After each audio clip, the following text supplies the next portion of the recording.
మహాగణపతిం మనసా స్మరామి మహాగణపతిం మనసా స్మరామి.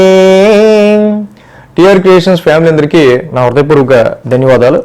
సో అలాగే భాద్రపద మాసం శుక్లపక్షం పౌర్ణమి రోజున ఏర్పడబోతున్న ఈ యొక్క చంద్రగ్రహణం సెప్టెంబర్ 7వ తారీఖున సో అది ఏ రాశుల వాళ్ళకి ఎలాంటి ఫలితాన్ని ఉత్తమ మధ్యమ అధమ ఫలితాన్ని ఇవ్వబోతుంది అనేది ఈ యొక్క వీడియోలో చెప్పుకుందాం.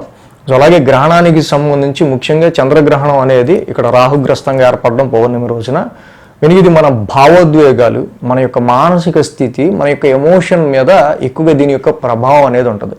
మూన్ అనేది చాలా చాలా చాలా చాలా important planet in our astrology. ఎందుకంటే చంద్రుడు సముద్రాలని పోటుపాట్లు మనం అలాగా చూస్తూ ఉంటాము. తప్పకుండా చంద్రుడి యొక్క ప్రభావం వల్ల నీటిలో వచ్చే ఆ యొక్క మార్పులు చేర్పులు, అలాగే మానవ శరీరం 70% ఇక్కడ నీటితోనే నిండి ఉందని చెప్పి మనం చెప్పక్కర్లా, చిన్నపిల్లలకు కూడా తెలిసిన విషయం. అది సముద్రాల మీద చూపించినప్పుడు మరి మానవ శరీరం 70% నీటితో ఉన్నప్పుడు మన మీద ఎందుకు చూపించదు? సో తప్పకుండా దీని మీద ఎన్నో పరిశోధనలు అన్నీ కూడా ప్రూవ్ అయినాయి. మన ఛానల్లో చాలాసార్లు చంద్రగ్రహణానికి చంద్రుడికి సంబంధించిన ప్రభావం వల్ల ఎలాంటి మార్పులు చేర్పులు వచ్చాయి అనేది కూడా చాలాసార్లు మనం చాలా డైరెక్ట్గా ప్రూవ్ చేసి చూపించాం మనం. కాబట్టి ఈ చంద్రగ్రహణం రోజున తప్పకుండా అది ఏ టైంలో ఏర్పడుతుంది, ఏంటి, ఏ దేశాల్లో ఏర్పడుతుంది, ఏం చేయాలి, ఏం చేయకూడదు అన్నీ మనం ఇంట్రడక్షన్ వీడియో చెప్పుకున్నాం. ప్రత్యేకించి ఇక్కడ ఉత్తమ మధ్యమ అధమ ఫలితాలు ఏ రాశులు పొందబోతుంది అనేది ఇక్కడ చూద్దాం ఇప్పుడు. సో ఇక ఈ భాద్రపద మాసంలో శుక్లపక్షంలో పౌర్ణమి రోజు సెప్టెంబర్ 7వ తారీఖు ఏర్పడుతున్న ఈ చంద్రగ్రహణం యొక్క ఫలితం మధ్యమ ఫలితాన్ని పొందబోతున్న మరొక రాశి ఇక్కడ చూస్తే సింహరాశి. ఈ రాశి వాళ్ళకి ఏంటంటే ఈ గ్రహణం సప్తమ స్థానంలోనే ఏర్పడుతుంది. జనరల్గా అయితే సప్తమ స్థానంలో చంద్రుడు జనరల్గానే అనుకూలిస్తారు. బట్ ఈ గ్రహణం ఇక్కడ ఎక్కడ ఏర్పడుతుంది? వ్యాపార స్థానంలో వీళ్ళకి ఏర్పడుతుంది, పార్ట్నర్షిప్ హౌస్లో ఏర్పడుతుంది. బట్ ఇక్కడ ఈ కేంద్ర స్థానంలో కూడా ఈ గ్రహణం అంటే నాట్ బ్యాడ్, అలాగే నాట్ గుడ్.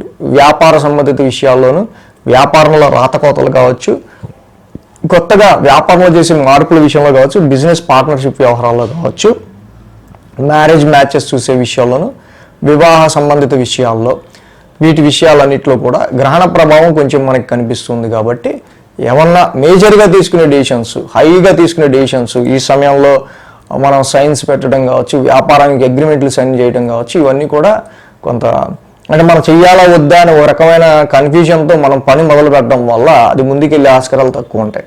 సో కాబట్టి వీటి విషయాల్లో ఆలోచించుకొని ముందడుగు వేయటం అనేది కొంచెం పోస్ట్ పోన్ అయినా కూడా మంచి క్లారిటీతో మీ మైండ్ క్లారిటీగా ఉన్నప్పుడు వ్యాపార సంబంధిత విషయాల్లోనూ, వివాహ సంబంధిత విషయాల్లోనూ, కాంట్రాక్ట్స్ కానీ, పార్ట్నర్షిప్ వ్యవహారాల్లో కానీ, వ్యాపారంలో చేసే మార్పులు చేర్పుల విషయంలో కానీ కొంచెం మీ మైండ్ స్టెబిలైజ్డ్గా అక్కడ స్ట్రాంగ్గా ఉన్నప్పుడు తీసుకోవడం అనేది మంచిది జనరల్గా అయితే ఈ సింహరాశి వాళ్ళకి మధ్యమ ఫలితాన్ని ఇస్తుంది. నాట్ వరస్ట్, అలాగే నాట్ గుడ్ కూడా మధ్యమ ఫలితాన్ని సప్తమ స్థానంలో ఇస్తుంది.